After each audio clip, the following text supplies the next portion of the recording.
Elevated cable deadlift. For this exercise, you're gonna set up a box, a step, or like I'm doing here, a stack of plates in the middle of your cable machine, just about in line with the handles. Then I want you to grab the cables in each hand and step up, making sure that your feet are about shoulder width apart and your toes are pointing forward. You may have to adjust the height of the plates that you're using or the box. This is because we want to ensure that you're creating tension throughout the entire movement. So as you come to the bottom, if you're not stepped up high enough, that means that you're gonna lose tension at the bottom. So do a few reps and then adjust as necessary. As you're coming down, I want you to think about driving your hips or your butt back and leaning your torso slightly forward.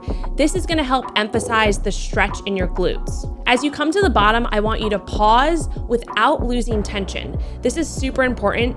Again, we wanna make sure that we're keeping tension throughout the entire movement. We don't wanna lose it at the bottom. After that slight pause, make sure you're driving up through your glutes and basically trying to push the floor or whatever you're standing on away from you as you're coming up. Also, don't forget to make sure that your core is engaged and you're maintaining as much of a neutral spine as possible. And that just means that we wanna keep our back flat. We don't want it rounding or hyperextending. So bracing your core is gonna help with that. And this is just gonna create a lot more stability to get the most out of our glutes. This is a great variation of a deadlift, especially if you don't have access to a barbell or maybe heavy enough dumbbells.